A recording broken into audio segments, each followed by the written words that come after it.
I stand here alone with my head in my hands. I've been gone so long, I can't remember where I've been. I'm thinking about back at home, my family and friends, my brothers don't know that I'm there till the end. It's one thing that we all know. It's one thing we all know.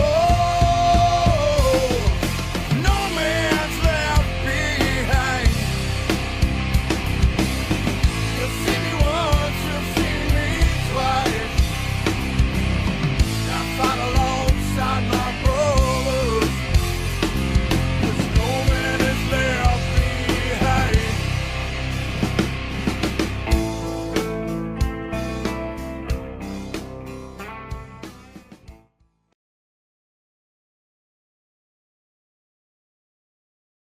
How do you cope? What helps you?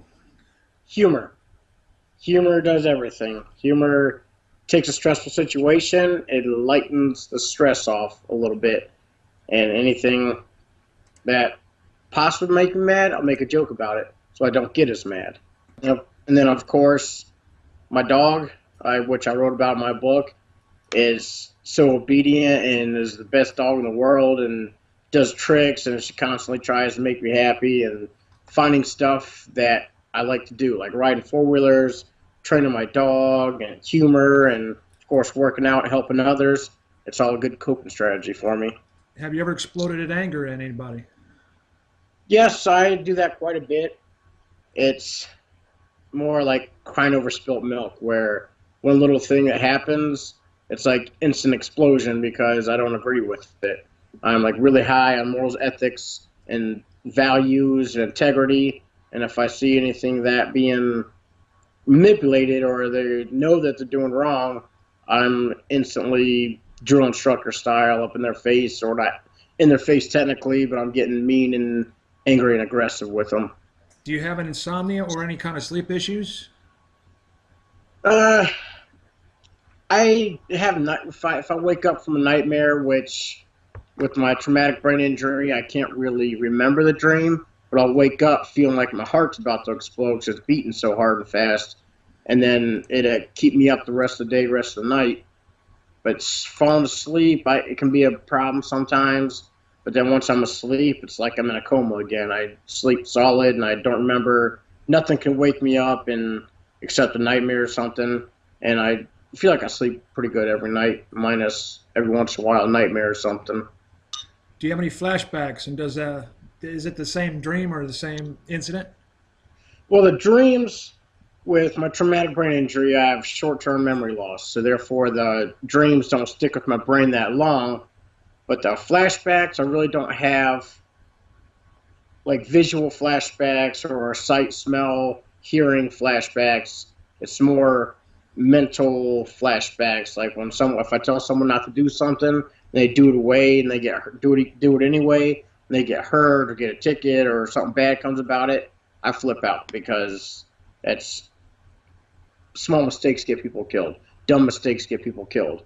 And then I've had not a flashback when there's a couple of people thinking it's funny to light a firecracker and scare everybody because no one's noticing it. And then after they do that, I'll look at them, and they got that little grin on their face, like think it's hilarious. And I flipped out and tried to kill everybody and break everything in my way because it's just more of they just don't know. They will never, ever have to be in them shoes where they got bullets whizzing by their head, or they got people shooting out of an alley at them, not knowing where it's coming from, or random bombs going off. But a lot of civilians out there just think it's hilarious to joke around about, especially knowing they have someone who just got blown up right in the crowd with them, and they're going to still do that and think it's funny. Yeah. Unfortunately, they never know. And, Yeah. I'm glad they don't, but damn, does it hurt, Do you ever get emotionally numb?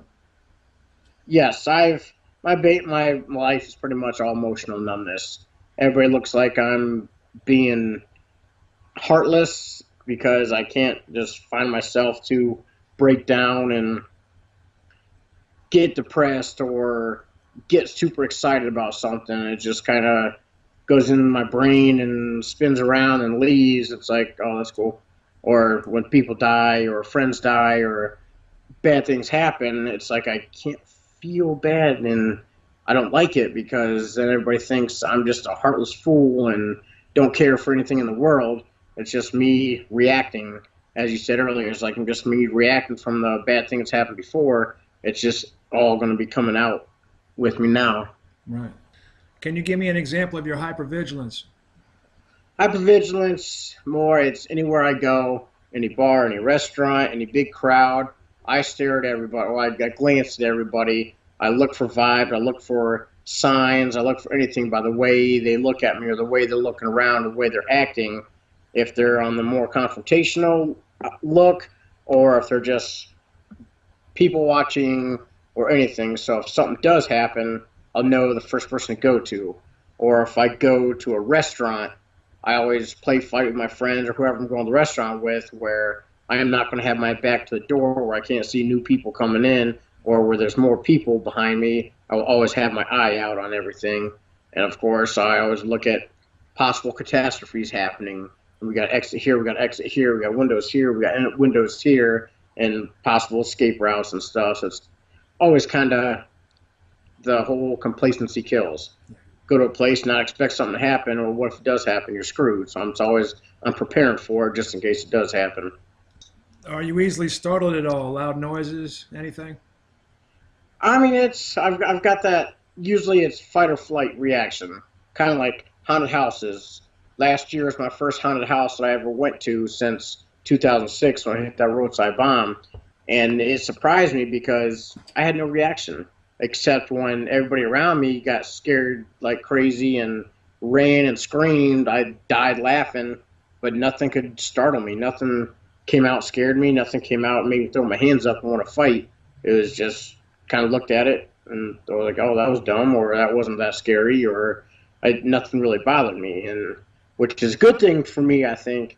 Instead of getting scared and then killing the person that jumped out and scared me, yeah, it's weird how the that reaction is a little bit awkward with me. With I try not to react, or we have property in Southern Ohio, and there was a murder case down a couple properties over from us, and we were driving by there, and I was going in the PTSD mindset, knowing there's a bunch of people out here killing people, and they're all under investigation right now for the murder.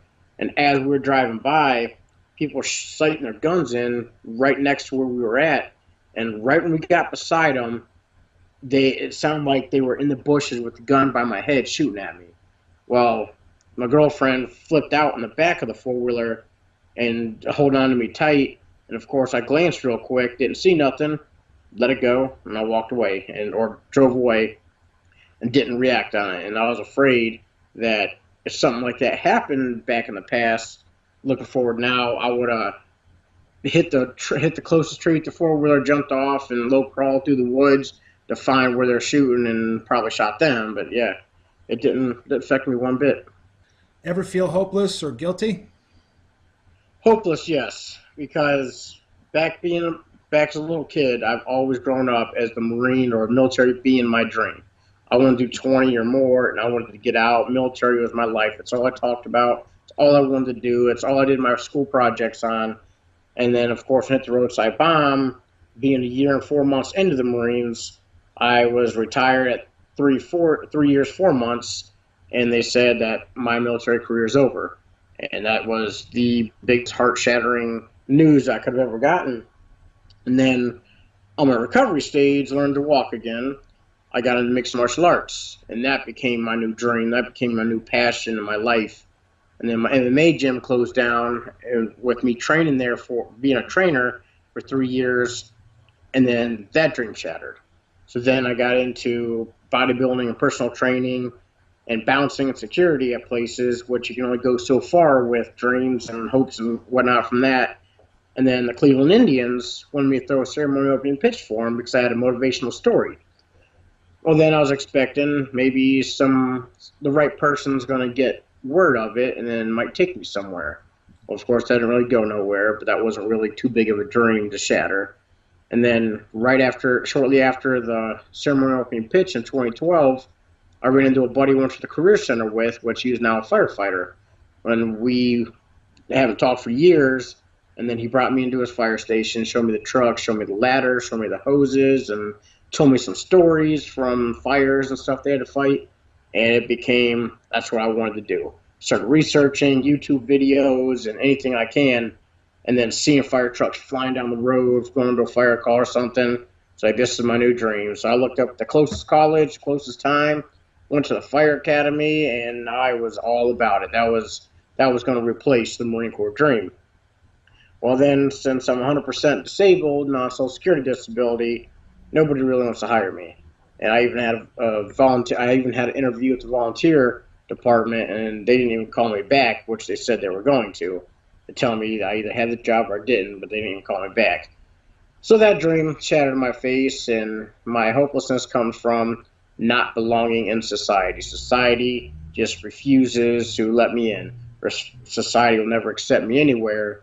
So then finally, my last hope is this book that just got published, because I'm making an imprint in the earth right now with this book, I feel. And this is my last hope. God forbid if it goes through or not, but yeah, I just can't be accepted by people, friends, family, relationships. It's just hard to hold anything close. It's hard to dedicate my life to something because a little bit of stress, it's like, all right, see you later, and they can't handle it. Have you ever engaged in self-destructive behavior? Self-destructive, physical harm, I'm kind of like careless. Like, I'll do crazy stuff on the four-wheeler. I'll see a bunch of people fighting. I'm like, watch this. I'll go scare everybody. So I'll go jump up, start pushing people around, breaking up fights. Like, I don't care to have pain brought at me because I'm careless. If I go into a situation, and I get shot and killed, so be it. I'm careless. I really don't care what happens. And that's more of the hopelessness feeling where, well, it's probably better off if I'm not here anyways, because no one's going to ever accept me to begin with. And then alcohol. When I first got medically retired from the Marines, I kind of found myself at a bar every day, all night, eating fast food every meal. I just didn't care for life, and I was letting alcohol run me down in a nasty diet. And that's where mixed martial arts finally came in and turned my life 180 degrees around and started fixing me. Excellent. All right. How do your symptoms affect those around you? Family, relationships, etc.? Yes, family can't stay close to me. I, of course, are always going to be there. I love my family to death. They love me to death. But they can only handle me for a day or two straight without taking a break from me. So family kind of avoids having more of a couple of day vacation together or being around me for too long. I don't have any super close friends that are over every day or ever always hanging out with me. I got a wide variety of acquaintances, which I call normal friends, and there's close friends, best friends. But I don't have any close friends, best friends, because anger and aggression with morals, values, and integrity.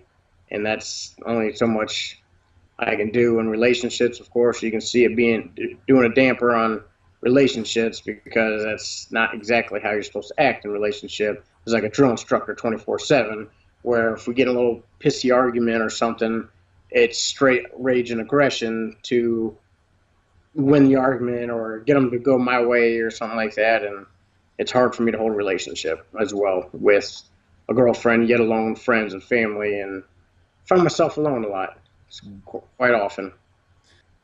What do you personally think will help solve most of the issues around PTSD?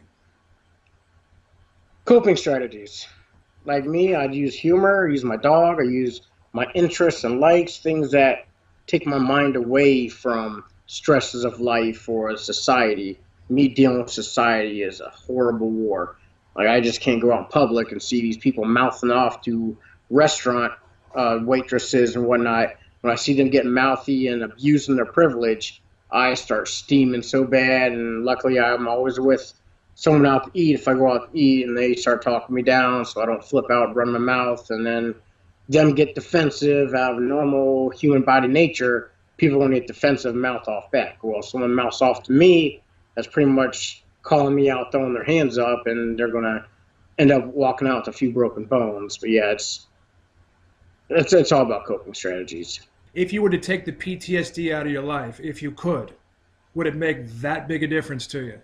Yes, well, my little sister, she's been asked by a few people how I've changed since the Marine Corps till now, or before the Marine Corps till after everything, and she'll start crying because I was the most laid back, respectful, quiet, polite person that was impossible to make mad, and now I'm this loose cannon. Don't give a crap if I make someone mad, or if they make me mad, I want to make them twice as mad, or I'm just way different than I was before. I'm loud. I'm the life of the party. I'm the one sticking out because I just want people to know who I am, what I've went through, so therefore they don't step on my toes at all with any of their lack of morals, respect, and values, and courtesy and whatnot. What's the biggest, most difficult thing to deal with? Society, people, and actually keeping my mouth shut and letting things go. And it's I can't do that. I don't know exactly what you mean. Yeah. Go ahead. So I see people messing up all the time. My way of life is Marine Corps life. Everything is one way. Everybody got to live the same way. There's right, there's wrong. Everything's the same for people. Well, I got 6 people on my road here, and they all got different lifestyles as well. Well, I don't exactly agree with anybody else's because that's not the Marine Corps way. So dealing with people's rights and wrongs, likes and dislikes, is real hard because I don't agree with it. If I don't agree with it, then it's not going to be around me at all. And then, of course, society, that's probably the biggest thing, is my sense of belonging. My sense of belonging has been gone for 10 years now, and I still can't find my place, in which I'm hoping this book brings me somewhere. And yeah, that's probably the 2 biggest things is society and people. Society and belonging in society. Right, right. Tell us how you've been successful at dealing with your PTSD. The successful is I've helped a lot of people because I take my coping strategies and I'll explain what this book has inspired so many people and changed so many lives already. And then my dog and the 4-wheeling and the going out and having fun and just traveling and all this stuff. That is what keeps me at ease with my anger and aggression when I'm having fun or I'm doing something I like. So then I'll turn the facts around to where I'll get to know the person I'm talking to. I'm like, what do you like to do? You like to play video games. All right, well, go find a video game that you get lost in mentally, and before you know it, you're going to realize I'm numb to the world when I'm playing my video games. So I suggest coping strategies for them based on their values of what they like and whatnot.